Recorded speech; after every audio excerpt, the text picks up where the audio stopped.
Good morning, everyone. Welcome to the, what day is it? It's the February 26th meeting of the Bellingham City Council's Planning Committee. Actually, Planning and I think Economic Development or Community Development has been renamed. We have two items before us today. The first item, excuse me, I'll read the correct title, is a presentation of the Downtown Retail Strategy. Excuse me, I thought I had the right page, but I didn't.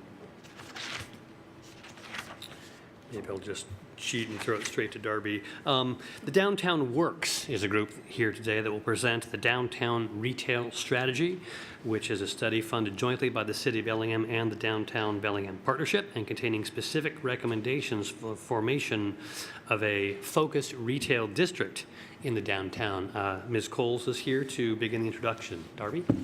Great, thank you. Darby Coles, Planning and Community Development Department. This action is one that was identified in the City Center Implementation Strategy, which is our comprehensive document that talks about our activities and prioritizations for the waterfront, downtown, and Old Town. And last year, we entered into a partnership with the Downtown Bellingham Partnership to jointly fund both the strategy development and the position of retail advocate, which Kelly and Midge are going to talk about in just a little bit. So, and I wanted to reiterate, I think when we talked about it before, the purpose of the project in strengthening a retail district is really to improve the attraction of living wage jobs and residential investment and enhance street activity and the fiscal health of the overall district. So it has really big impacts beyond just getting new retail businesses in. So we're very excited to have Midge and Kelly here today and to talk about their findings. Thank you. Thank you. Go ahead and introduce yourself. I'm Midge McCauley with Downtown Works, and this is my colleague, Kelly Cost, also of Downtown Works. And the two of us have worked jointly on this project here in Bellingham, and it has been a delight to be able to do that because you have a very beautiful city. Retail, as we know, is probably one of the most important elements of all the land uses because it's the most highly visible, and the health and well-being of a downtown is first distinguished by the retail and the street level spaces. And if we do want good residential and office development and other uses in a downtown, how healthy the retail is will determine how attractive your downtown will be to developers who want to come in and spend money. And when they spend money and they build things, people will come, jobs will happen, and you'll end up with a far greater sense of community. And so we know from working in the world of retail for many, many years now, that it's really the mix of contiguous uses that informs how successful a downtown is going to be. And so to the extent that we can create good contiguous street front retail, that will be very helpful in realizing all of the goals of your planning department, of the city officials, and of the city residents and workers. So with that, let me talk to you about, what is this? I do need her for, it's my IT person. So anyway, we all know that retail is going through an evolution now, and we're seeing it, and it's happening in nanoseconds. And retailers today are going to have to respond to all the changes that are occurring, a lot of it due to what's happening online with the internet and with companies that are very, very aggressively performing online duties and reaching out to the general public. So Nordstrom, who we like to use because it's kind of a hometown retailer, has responded to this, and they've responded to this by spending over $1 billion on their IT platform, but also in transforming and updating their current retail stores. So we want to talk to you about the kinds of things that we went through. What did we do to come up with a strategy, which we are ready to present to you, and that was talking to stakeholders in the downtown, coming up with our observations of what's good, what is problematic, focusing in on what is the trade area, how many people are there, what are their incomes, but more importantly, what are their lifestyles, and what do they want to shop for. We defined a focus area with the help of our partners here on where do we want to focus our activities for retail, because if you focus on a pretty condensed, confined area and you bring in 10 new stores, you see the changes are very noticeable. If we were to do that over a 50-block area and you brought in 10 stores, it would hardly call anybody's attention to it. So we have a focus area. We looked at the quality and the quantity of retailers that were within the focus area and gave them scores. Out of all of this information that we've gathered to this point, we create a merchandise mix plan. What are the kinds of stores you want to go after? What do you want in your downtown? And then we came up with our ultimate recommendations for what we think should be done and how do you implement it. We've often said you can create a strategy, but if you don't have someone or a resource for implementing that strategy, you've wasted our time and your money. So we come up with what we think is an implementation strategy that is doable. So let's talk about the 800-pound gorilla that's in the room, which is e-commerce. You know, in this country, our sales of retail are at about close to $6 trillion. And of this, about $500 billion, or a little less than 10%, occurs over the internet. The rest is happening in bricks and mortar stores. Bricks and mortar stores aren't going anywhere. They are changing. They're going through this evolution that we talked about. Footprints are getting smaller. The traditional anchors that we used to have, the department stores, their history. But they've been replaced by cultural uses, by food. Restaurants and food have become a very large anchor for any downtown. And then they're followed by the retailers. So when we were observing what we thought was really good and what was problematic for downtown, you have a great pedestrian scale here in Bellingham, and you have buildings that have a lot of visual interests. They have history to them, and so you have a downtown that is to scale with the people who want to shop down here. Blank walls, non-retail uses, lack of a great connection to the waterfront are issues that we see that can be addressed. I was going to say easily addressed. They're not necessarily easily addressed, but with good planning they can be, and with a little bit of money it can be, things can be fixed. We think Railroad Street, which appears to many to be the main retail street, we would think Holly has as much significance as Railroad does. It's far too wide, and it has a median down the center, and it has angled parking. And really good retail streets are much closer together. They are two-sided. So how that gets mitigated in the future, I think, is going to be very important. There are way too many non-retail uses and/or vacancies between retail spaces here. But one of the things we did find is that you do have some real quality operators and creative operators here. And you have people who are very committed. I'm not sure we've ever seen a town where people have such positive feelings about their downtown and what happens here and why they're living here. Now, we also are looking at this trade area and looking at the demographics and the psychographics. And the demographics are just the plain straight numbers. And the numbers give you some idea of what you're looking at, but they don't give you the full look into how are people spending this money that they're making, and what are their interests, what are their activities, how do they spend their money, and that comes through the study of psychographics. So we look at both the demographics and the psychographics. We found that the trade area, and if we're looking at drive times around here, which generally is a better way to determine who's going to come frequently and who's going to come on fewer visits. So the primary trade area here is close to 95,000 people, and our secondary trade area is 186, and combined you have over 250,000 people who are potential customers for downtown Bellingham. And of these groups, we found 9 psychographic groups, and if you look at the names there, they're all pretty much self-explanatory, but each one of these groups has their own characteristics.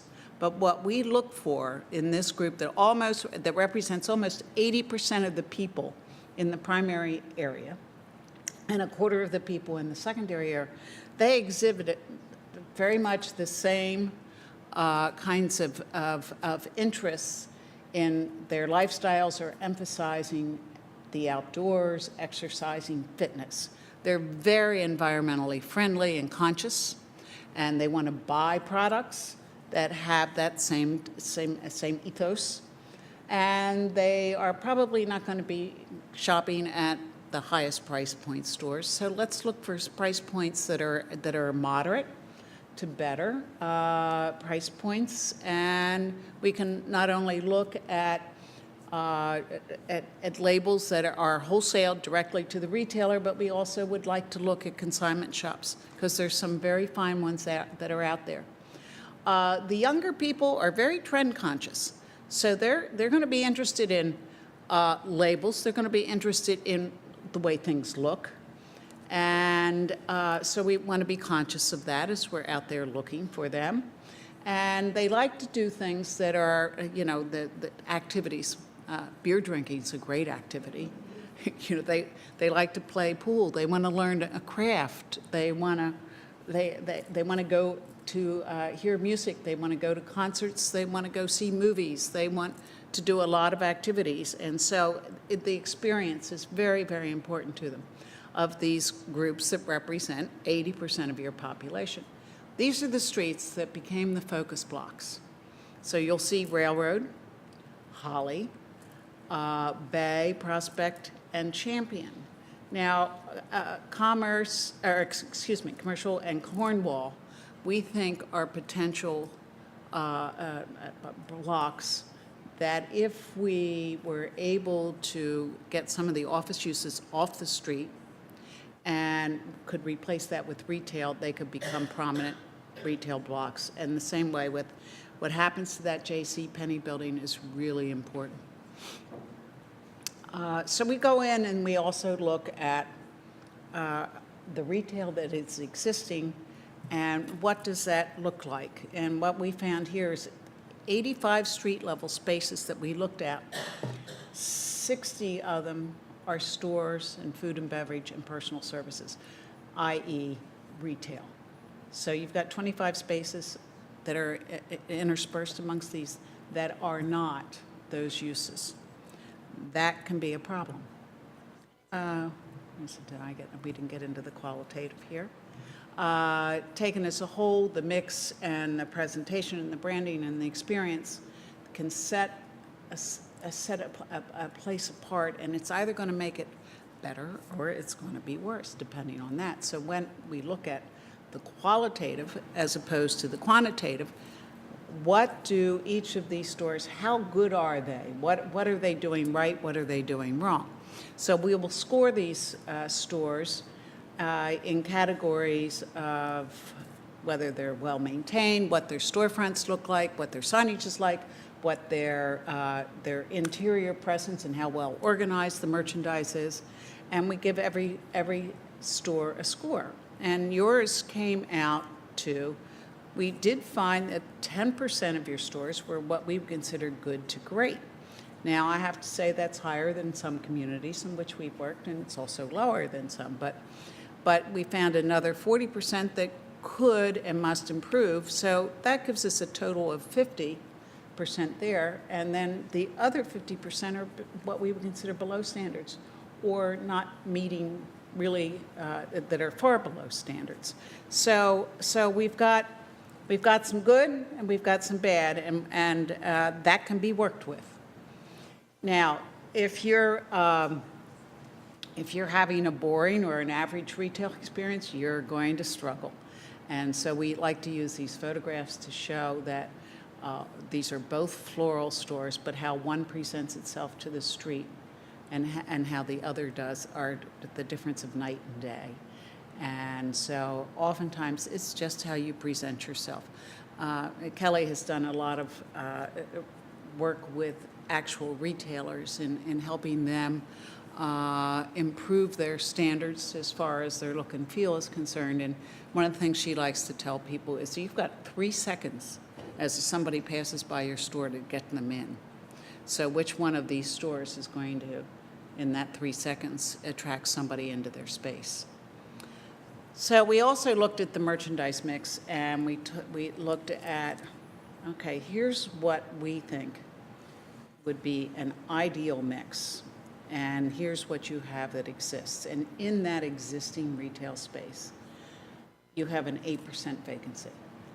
That's not a terribly high vacancy rate, but when you add that to other non-retail uses, this adds up to a quarter of your retail space. So what we want to do in that ideal mix is to increase the number of stores that we have in the categories of the personal care and having soft and hard goods. But we'd also like to increase the amount of food and beverage and increase personal care. And the arts and culture, you know, again, there's your anchor for your downtown. So what kinds of stores do we want in these groups? You know, in the food and beverage, we'd love to see some chef-driven restaurants. And these are the retailers we have found, they're not pioneers, they're not the first to come in and try an area, but the restaurants are, and they will locate in a variety of places. And if you get a great restaurant buzz, you'll get the retailers following that buzz. So if we had our druthers, again, we're going to be looking for chef-driven, full-service restaurants. You have a fair amount of quick casual now, but we could add to that. And we're looking for somebody that wants to come in with something that's really unique and we haven't seen somewhere else, and that helps create a destination.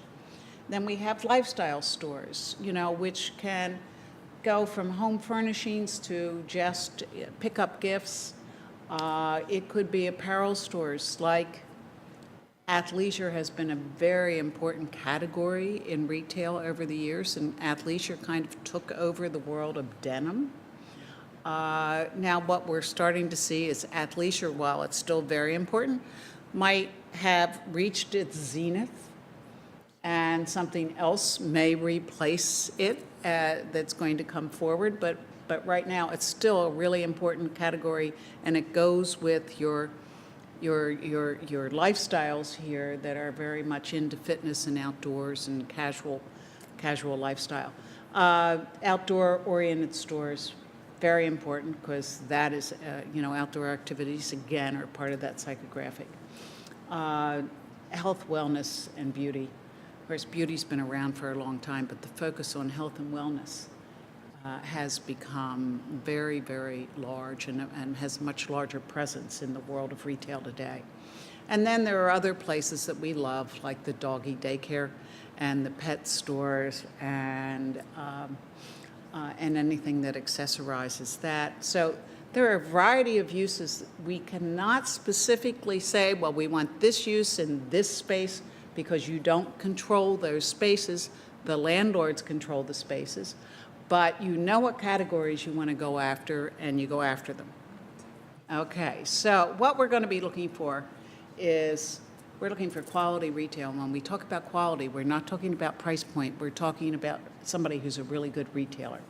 And we're going to be looking for moderately priced goods. And we're going to be looking for stores that primarily are of interest to the downtown workers and the people who live in the primary trade area. And what will happen is the visitors love to go where the locals go. So we're going to be looking for stores that are magnets, that attract, one store attracts another. We're going to stay away from those inhibitors or the stores that come in and take spaces, and nobody wants to be next to them. So our recommendations, this is really what we're working for in this whole strategy, is to come up with these. And one is to hire and train a retail advocate, somebody who's going to shepherd this plan through to fruition. And the most important thing is this is a salaried position. It's not commissioned. They're concerned more about the mix of stores than they are about getting the highest commission. And right now, and I have to say, we went through a variety of resumes that we saw. You had some really well-qualified people that applied for this position, and we're down to the final 3 interviews, which will be occurring today. So you will soon have this retail advocate on board. And then we will work with that person to teach them what they don't already know about the world of retail. We also encourage you to engage top-notch developers. Don't let just any old developer come in here, but somebody who has the sensitivity to cities of your size that have done this kind of work before, and they're really good with mixed-use development.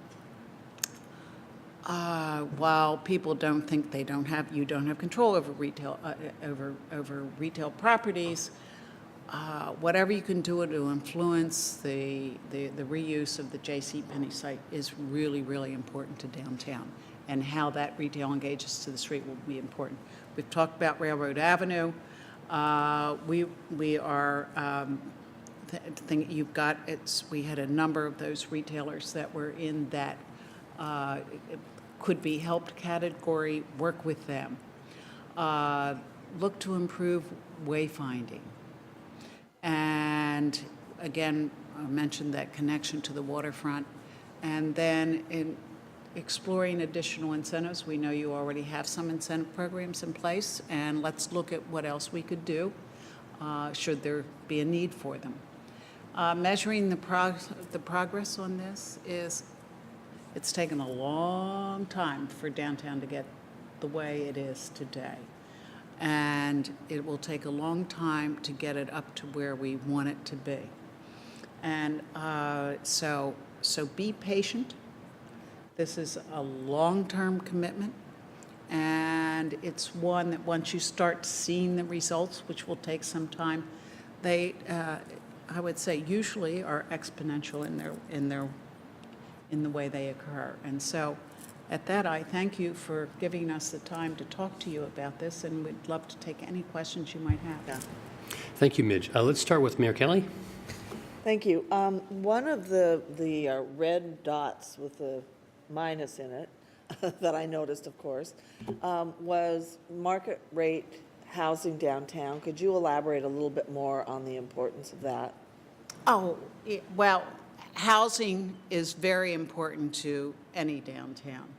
And for that reason, as the lights are on at night, there's activity on the street. It gives you potential customers. Never enough customers to support the businesses, but very, very, very helpful. And market rate is where it needs to begin, and then affordable can follow that. I'm not going to call the renovation, the upgrading of downtowns. It typically starts with market rate, and the affordable follows. And so we think it's a really important key, and we want to merchandise to those people, to these residents. Okay, that's helpful. Thank you. Committee. April. Thank you. I attended your presentation downtown prior to this, and I remember you discussing the residential piece and suggesting that maybe in parts we consider allowing residential to be on the bottom floor, that it might help ignite that. And I just wondered for staff, is that something that will be coming forward to council, the opportunity to have residential until maybe more commercial or retail picks up, and then it can always convert? So we're going to be updating the city center design standards starting this year, and we will be looking at, we've heard from Midge and Kelly a couple of different recommendations. One is within the retail core, we could consider as a community to be more restrictive about what we allow there. Right now we have ground floor commercial requirements, but that allows for some uses such as banks that don't support that retail district as well as other uses. So that's something that we could look at. And then outside, because our downtown is so physically large, it takes up a pretty significant footprint, plus we're adding the waterfront. We need to be careful about how much ground floor commercial we require. And I think in a final report, we'll probably see the recommendations that we don't allow commercial on certain streets, that we really want the ground floor residential with stoops, things that are appropriate next to sidewalks. Yeah, and I would reiterate that. I would say I would identify streets that are primary retail streets and only retail is allowed there on the streets. And secondarily, there are lots of streets where residential could be at the ground level. And we find that this is universal. Most cities will require commercial at the ground level where they could very well have it substituted by residential, but you have to identify what's primary and what's secondary to your retail core. So we'll have that before council before the end of the year and be able to make some decisions, the city design standards? The staff's going to be working on that when we get back from a trip here soon. Okay, yeah. So in the summer, we're going to launch that project. Okay, great, thank you. Dan? I went to Missoula, Montana, pardon me, November of last year to look at their downtown with their equivalent of the Downtown Bellingham Partnership. And their downtown is as big or bigger than ours. They redevelop, using a tax incentive financing tool. I can't remember what the name of it is. We have something similar here, but I think that's only for a waterfront application. Mayor Linville was able to secure that. I think it was $1 million a year for 20 or 25 years. I see that something along those lines is an important tool to use to help redevelop downtown. And in a tour of the Missoula downtown, their executive director for that agency said that basically every 30 feet or 50 feet or whatever the increment is, that you want to have something that's appealing to pedestrians, so they'll go in and they'll walk around and shop. And I'm trying to figure out how we can incentivize that, sort of to Tara Sundin's point about the banks not being like the best retail or store frontage, and how do we maintain vibrancy downtown? I don't see it being through the retail stuff of selling things. I can get on my phone and with a swipe buy whatever. I just don't see that as being the future. However, I was in a restaurant on Saturday night. I thought I was in Seattle. There were people 30 deep waiting to be seated at this place. I'm not going to give them free advertising here tonight or today, but they were packed. And I see that as being, that was brought up in this presentation, that those unique chef-driven experiences, that's what I think will bring people downtown, that and the activities and the nightlife and things like that. I see retail as being challenged. I see the competition with our Meridian-based retailers. I see them being challenged with the market out there. I'm trying to understand how attracting Canadian shoppers downtown will be. Those external dollars. I know you had the 189 and the 9, whatever the numbers were for the within 40 minutes. But what about our neighbors to the north who come down? And I know that's really dependent on the dollar, and there's a lot of factors going in with that. Sorry, I'm kind of rambling here, but I just want to get all these pieces out. I know we have another presentation here, and I'm concerned about the one-way streets downtown. I think that's really it's bad for retailers. It's bad for restaurants, and I want to understand how we mitigate that. And I don't know what we can do with Railroad Avenue. That literally was a railroad back in the day. So that's kind of like, I don't think we can fit the equivalent of retail tiny homes along the middle section of the street there. So I see significant challenges, and I see one of the bigger challenges is how do we connect downtown with the waterfront in a way that's ped and bike friendly. And so and I saw that being addressed here, but I didn't see any deep dive on that. And I know that there's discussion around that. So those are my 8 or 9 points. Kelly, did I see that you wanted to reply to some of those Yeah. comments? Oh, well, sure. I mean, there was a lot in there. And we agree about one-way streets. being not as helpful for retail. We have some thoughts about Railroad Avenue. It's funny that you say that about tiny houses, because I think there are ways that you can mitigate that by putting a couple of small kiosks, and we've talked about this a little bit and how that could work, and do it as a test, as a pilot, not a high-cost thing. You know, there's the terminology that's been around in downtowns in the last few years about, quicker, cheaper, lighter, faster, however they say it, but various ways. But try something, and see if it works, because we think that could help with Railroad Avenue. The world of retail is definitely in flux, and it's changing at a faster rate than it ever has.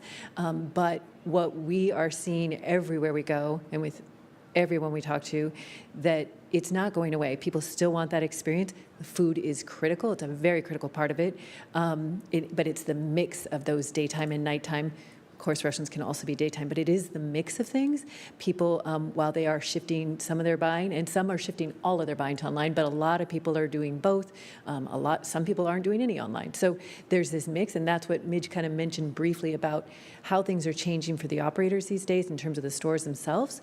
Their footprints are smaller. They don't need the size of space that they had. But for a lot of operators, you see the shift from people that start purely online and are now opening stores. I mean, I'm wearing a dress right now that was an operator that started just online and thought they'd never open stores, and now they're opening stores because they see that as it's like a marketing piece. So it is changing, but it's not going to go away, at least in our lifetimes, entirely. People want to touch and feel product. There's still plenty of people that want to go out and have that experience, and then how the in-store experience is changing as well. So yes, it's definitely changing, but it's not going away. I'm not sure if I addressed all of the different things, but we also do, of course, this is a quite abbreviated presentation. The full report has a lot more detail on things. And, the visitors, that is an important factor as well. We do talk about that a little bit in the report, but what we find is that the most successful downtowns, they're going to merchandise to the people who are within proximity. And if you do that well, then the people who are visiting, they want to come there too. When we travel, we all want to go where the locals go. And so if you create a place that your local population wants to be, you will get others to come to support the downtown as well. And they're kind of icing on the cake. Those are just some of the comments related to your concerns. But Is we're happy there to. another presentation of this or the downtown retail strategy coming up that the public might also attend? Yes, today at 4 o'clock. Where's the location? Oh, it's not a public meeting, Okay. but But it's invitation only to some affected stakeholders, or? a broader presentation of stakeholders. Okay. To stakeholders. Thank you. Yeah. So, do you have anything important, or do you don't have I anything just important wanted to say? Sorry. mention one thing that Dan brought up, which is really important, is that connection to the waterfront. And staff's going to be looking at that as part of the waterfront planning, but also as part of the design standards of how do we connect the two without relying upon retail to connect the two. And Midge and Kelly have been good about explaining to us that we have to be really careful with the waterfront district and having the waterfront district try to create its own successful retail district. That could be a challenge for the success of that district and for our downtown. So I have a few, sorry. Thank you. I had a few kind of comments with regard to Canadian shoppers. I know a little while back we tried to have a campaign called Take the Right Turn, because people will go down I-5, and we discovered that many Canadians had never been to our downtown. From the highway, you couldn't tell it was worth visiting. So it's kind of a perennial issue. You mentioned briefly banks. I've shared this with staff before. I think banks are destructive to downtown commerce. In days past, they were areas of heavy foot traffic. Now they're corner killers. They buy up some of the best corners and they squat on them, and they really are bad economically. I'm not against banks. I'm just saying in terms of downtowns, they occupy far too much street front. There's two things that I'm still skeptical on, and I appreciate you challenging me on them. One, the requirement for retail or businesses on the storefront rather than residential. That's something I have believed in, but you're challenging that. You're saying, well, yeah, it's important, but maybe not everywhere downtown. Downtown is not all one thing. I'm still love my Railroad Avenue. I actually think it's one of our most successful streets, especially on the west side. I think you looked at the kind of like the dollar per square foot. It's a very successful street. I'm not so sure I want to tamper with that yet. I think the other side of the street's less successful. I'm not so sure it's too wide. Based on foot traffic, I think it's pretty successful, but I could be wrong on that, so I'm willing to listen more on that. You said at one point, don't let any old developer come in, but then you later said you can influence but not control. That's really key. If some developer wants to come in and they have the right to develop it, we can't stop them. We don't have a let or not let capability. We do have an influence ability. I think it's exactly where this is going, using our soft powers in partnership with private stakeholders. Here's my question, though. You mentioned some sort of businesses that we might want to have along Hawley in these areas, and I immediately thought of 3 perfect stores that fit your description, that were nice stores and that folded. There were outdoor sports facility, there was a quirky retailer, there was a really nice women's clothing store that sold kind of like unusual, not major brands, great place to go for gift shopping for me, but they closed. So I can think of at least 3 and probably more of the exact businesses you think we should be recruiting, but they closed, and I do not think they were poorly run. But yet they folded anyway. So what can you tell me about the fact that we may bring in the exact equivalent? Why will their fate be any different? Well, who knows why they closed? I mean, we don't know why they closed. It's not unusual. I mean, even if you're in the most successful mall in the country, you're going to have 10 to 20% of the stores at any given time are going to be closing and leaving and being replaced. So I can't speak to why they closed, but, we are going to attempt to replace them. And it may have absolutely nothing to do with the category of store they were, but how they were operated or the type of product that they had, was that right for this market. So I would say you don't not go out and go after some of those same categories just because something closed. If a restaurant leaves, we might want to replace that with another restaurant, but a different type of restaurant. But that's part of the ebb and flow of the world of retail, is that you always...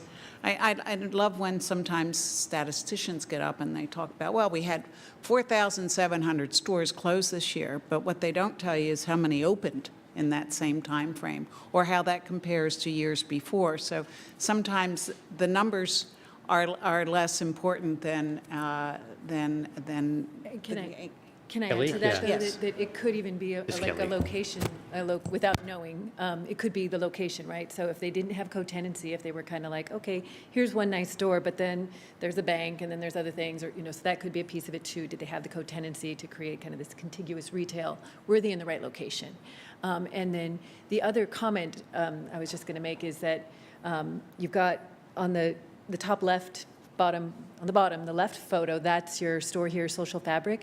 That is a great example of an operator that is doing more than just selling the clothing in her store. She's got the whole come in, learn to sew, she's creating an experience beyond, giving people a reason to come into the store beyond to buy a dress. That is where things are going with the really top, the retailers that are making it today, is they're giving people more of a reason to come in than just to buy the product. So she's creating a gathering place. People learn a skill. Oh, they might also buy a pair of shoes. But just wanted to point that out. That's the quality and the kind of creative operator that we're going to be looking Okay, so for. successful outcome might be a healthy rate of churn and replacement, but not stasis. Correct. And making sure that they have the proper neighbors. The continuity of retail and having like kinds of uses in the focus area are really, really key to the success of retail. Okay, thank you. April? Well, I think you weren't able to get the full scope of the entire presentation, which I was able to attend, and did many of the things that were brought up, you do bring up in your larger. So I think if we have a chance to either look at the full report or maybe have another public opportunity for people to come, because it really was well put together when I attended the one downtown. You addressed some of the bank issues, and there was some real creative talk around maybe working with those banks to shrink they can still have a presence, but maybe shrink that down and allow a coexisting some other space in there. So I thought that was really important. I think there's a really unique opportunity with Railroad, and especially with talking about bike and ped, to potentially close down the parking along the park area there, I guess you would call it, the center median. We've talked about needing more green space, wanting to have an area where we could all come together and have open space but still have the retail experience, and that brings you right into the farmer's market, really. So we might be able to do one of those fun pilot projects where you go ahead and close it down, mark it off, and have some games, work with one of the local groups to bring people in and just try that out, kind of like we did Commercial Night Market. And see how people respond to it. So I think that could be fun, and it could answer some of those problems that we have of not having enough green space. There's areas, Vancouver and others, where they're trying to figure out how do you get families to want to live downtown, and it's because you have those little spaces where young kids can congregate and have a good time. So I think there is a really unique opportunity if we can think beyond what we're used to on Railroad and really go further. I didn't know what ban inactive uses. I mean, can we, what is that? I mean, I'm assuming I know what it is, but can we just say you can't not have a store in your bottom area? Well, we haven't explored this, but that's what I was mentioning within that core. At least the city could consider being more restrictive about what types of land uses are allowed within that area. Unfortunately, I would love to keep talking about this, but one of our council members just let me know that he has to leave and wants to be here for part of the next discussion. Kelly, I'll give you a brief moment. I will say that this is not the first time that the city has invited in experts to help us address downtown development issues and to guide storefront design for economic development. I wish we could continue this. Kelly, do you have anything you want to add before we go on to the next item? I just want to emphasize for the council, the reason that I asked to have you emphasize market-based retail, market-based housing, is because I grew up here. People drive what they want in the area. You're not going to be able to do a green space and then people will come. If so, Maritime Heritage Park will be a lot more popular than it is.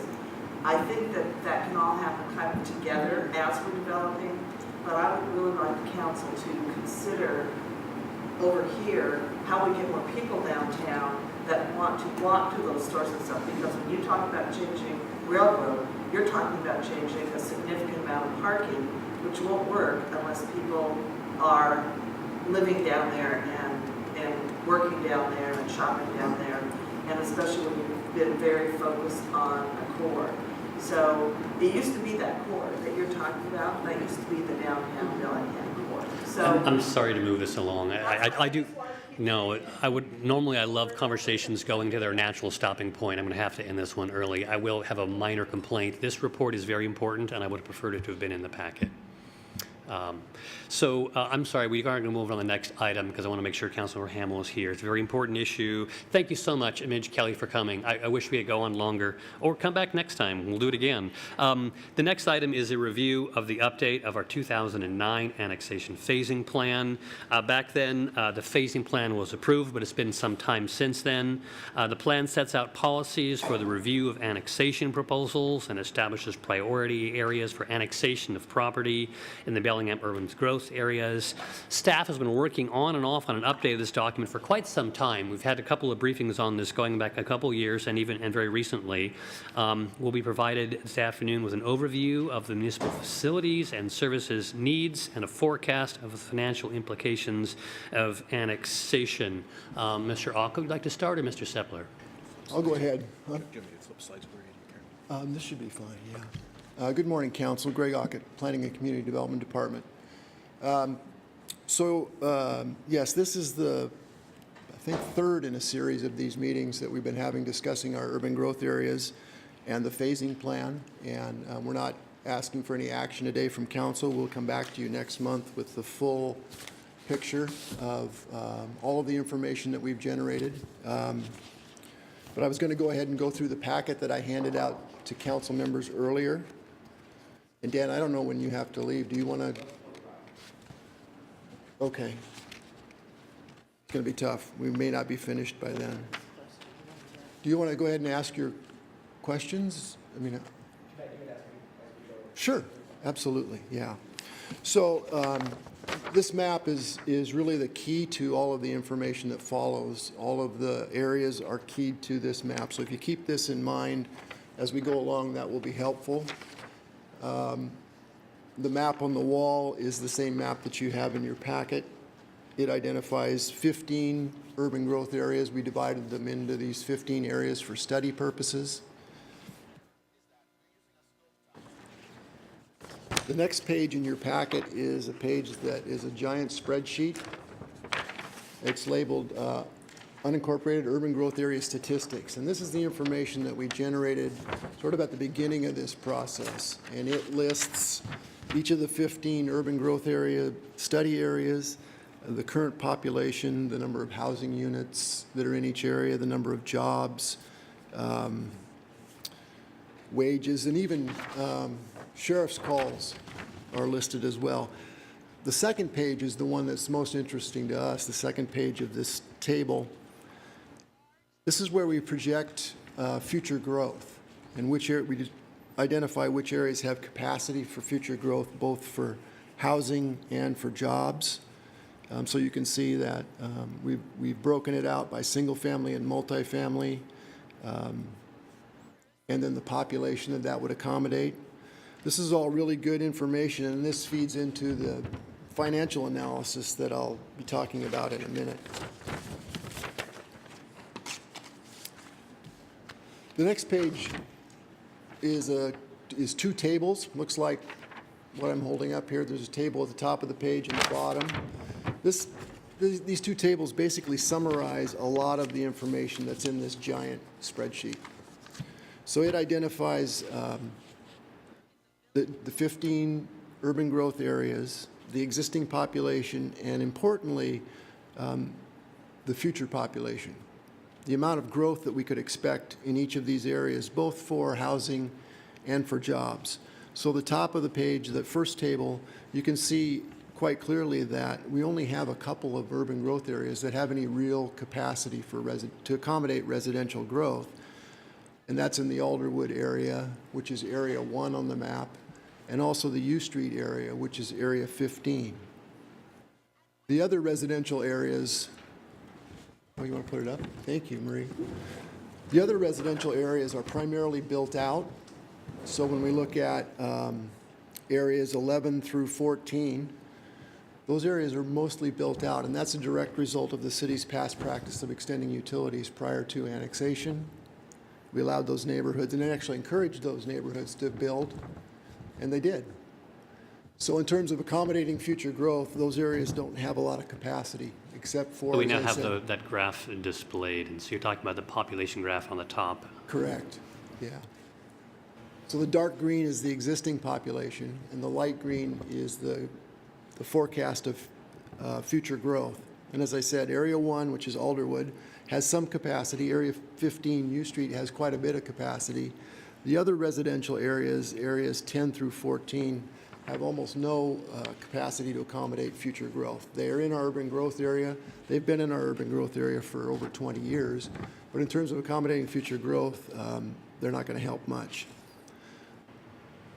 The same figures are shown at the bottom of the page for job growth. So it identifies the areas that we have capacity for future job growth. And you can see there are a number of areas, all on the, clustered on the west side of the city, that have capacity for future job growth. Let me go ahead and slide this up. Thank you. So you can see from this table, areas 1 through 9 have a lot of capacity for job growth. And areas 10 through 15, those are the residential areas, so there's not much capacity there, but we do have a lot of land out there that could be available for job growth. The next several pages are the result of the financial impact analysis that we did.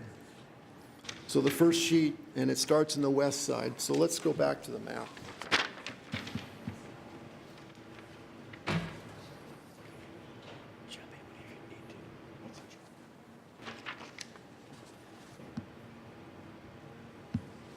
So the financial impact analysis starts on the west side. We've divided the areas into west side and east side.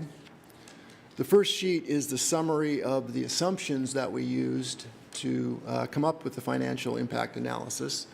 So you'll see the listed are the number of existing dwelling units and the proposed growth that the areas could accommodate. And then we've identified the capital needs that we've identified over on the right-hand side. The notes below are the assumptions that we used. So for example, on the west side, we've incorporated into the model an additional 10 FTE in the police department and 5 in the fire department. And there's some other assumptions listed there as well. So what the financial impact analysis does is it projects out 20 years, looks at the revenues that we can expect if the property were annexed into the city, and then the associated expenses that we've identified, both operational and capital, and comes up with a forecast of what would happen if we did annex all of the areas in this first section of the west side, projects it out 20 years and looks at the financial impacts of doing that. I have to warn you that this is a forecast. It's not a budget. It's built on a series of assumptions. And if development happens differently or at a slower pace or a faster pace, it would change these numbers. But this is really the best tool that we have at this point, just to look at the financial piece. This is the same modeling that we do for when we have an actual annexation petition. Dan, go ahead. I just have a question. This is in line with where you're going here. I'm trying to understand your west side phasing plan. Your total revenues under general fund are 52.5 million. Your total operating expenditures are 57.8 million, and then at the bottom, your net citywide cash flow, you have 13 million negative. I'm just trying to understand. What I'm trying to get at is the cost of doing this. What are we looking at over the 20-year span versus, other opportunities that we may have with, for example, the Old Town Sub-Area Plan, or what we just discussed here about residential redevelopment in downtown, waterfront, things like that, where we already have either in or near service area versus what we're talking about here. And I'm not objecting to anything. I'm just trying to understand the numbers here. Well, I mean, I don't know if Brian's here. I guess he's not. The easiest way to understand this is revenues over expenses, right? I mean, we project out the revenues that we can expect from that geographic area if it develops as we forecasted versus the expenses that we've forecasted based on the service needs that we've identified at this point, and also the capital needs. You'll see that on the west side, there's over $5 million built into the model for park facilities, for example. Yeah, if I could add to that, I think I hear in the question, we can't view this in isolation. How does this fit in with other expenditures that we have in our budget work? The first step is identifying the expenses. That helps us understand the relative cost for an area and helps us talk about the strategies we might develop for going forward. We might consider things like concurrent LIDs to lower the number. We might look at ways to identify dedicated revenue sources that are focused on this area, but we have to do it in the complete context of all the other obligations and expenditures we have. That being said, this is the start of that process. And at the end of the day, when council considers an annexation, they have to weigh those cumulative benefits. Have we addressed the broad suite of obligations we have, and can we carry these issues? If it were a positive outcome, quite frankly, you likely would have already annexed it, because that's exactly what you did. All the ones that came in and brought additional revenue, all the earlier annexations that aren't part of the city, were the ones that were easy. Because there was a positive outcome occurred. Now we're faced with the fact of, by cutting things into little chunks, we're left with a residual. We have an obligation to consider it. In some cases, we have more than we have a moral obligation in some areas because of circumstances created. We've got to figure out how to fund it. This is the first step. Dan? I understand the Western phasing. I get that. It was pursuant to what you just said about moral obligation to look at the number of sheriff's calls there. It's one indicator. What I don't understand is the wisdom of bringing in 14, 15, 10 through 13 on the east side From my understanding, and I apologize if I'm incorrect in this thinking, but my understanding is that Geneva doesn't want to be included. What would be the wisdom in bringing them in? Do they provide additional housing? It seems it's fairly built out. It's a fairly exclusive area. 15, similar thinking on that, and same for the other northeast ones. I think you're right, Dan. East and west are quite different. I think Greg will get to that. But Mayor Kelly? I think I'll get to it. I was going to get to it before you asked your question. I was going to get to it before you asked your question.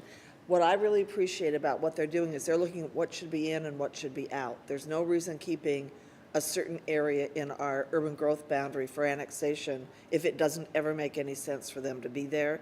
So I think that as Greg goes on, you'll see that the recommendations on these areas isn't annex all of them into the city. There will be a mix of what we should do, what we shouldn't do, and then where the reserve areas might come in or not come in. And I apologize, I do need to leave. I have a work obligation I absolutely cannot get out of this morning, and I apologize to the committee and to the chair. Thank you, Dan. So just for those of you playing along at home, the long spreadsheet we have shows that for the western areas, there's an overall city deficit of either from $500,000 to $1.5 million per year, which leads to a large negative total over 20 years. That negative total drops by the end. But that's the, a lot of people think that cities grow, the tax base grows, it's all for the good. It isn't necessarily, and this does indeed lump all of the western areas together, and there are quite a few, and for each one is a little bit different. I'm sorry, Mr. Alcott, you go ahead and continue?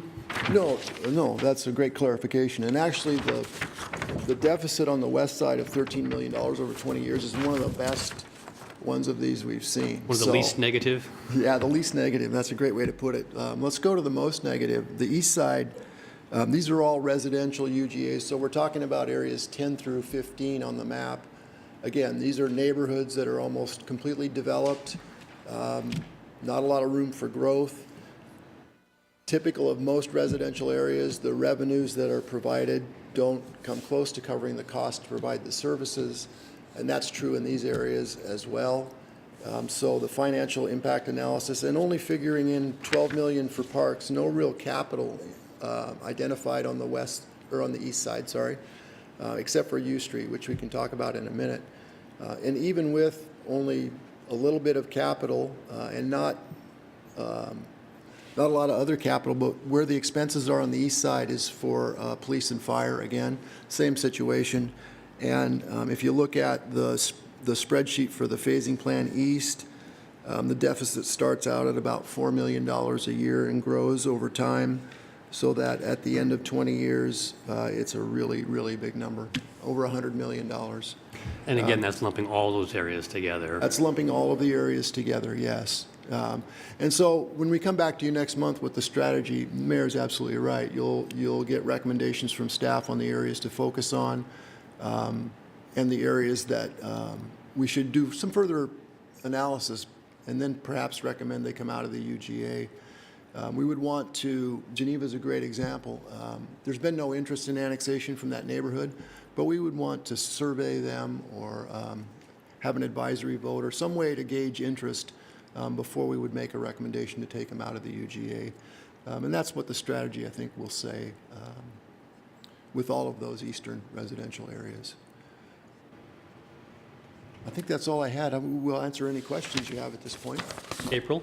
So an advisory vote may be on the ballot in November for a lot of these? Is that what we're considering? I think each one has a unique set of circumstances. All of them start with a community meeting.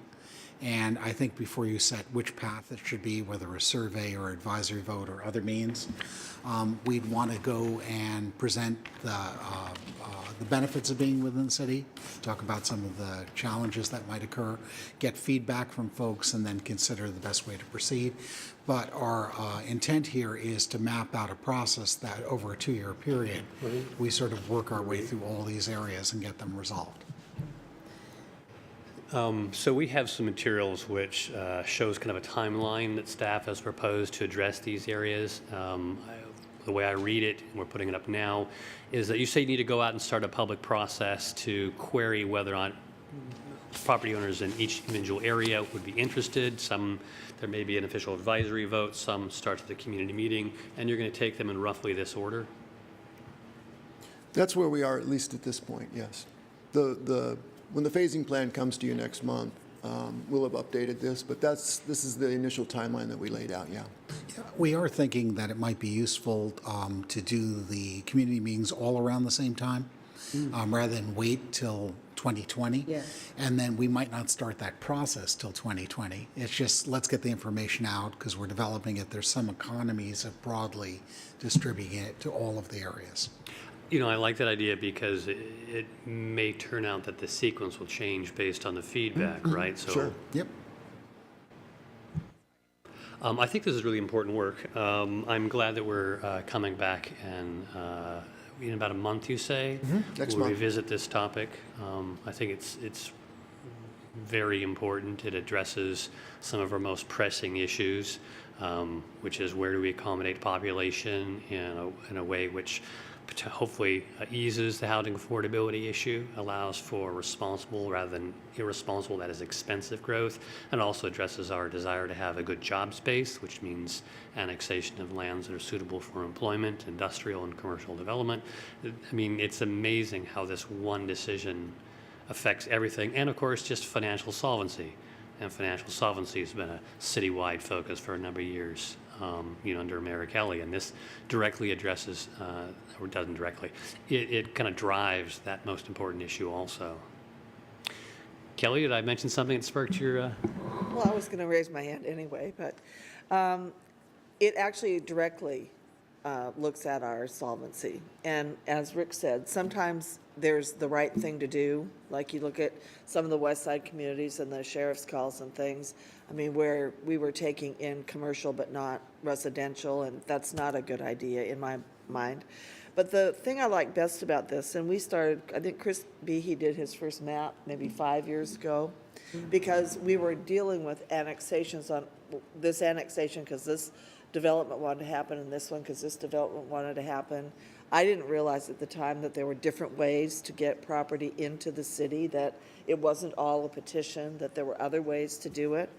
And so to me, what this is going to do is it's going to settle a lot of those uncertainties that developers and others have in, can I do something or not? Or if I come and talk to this council member, maybe I'll get an annexation or maybe I won't.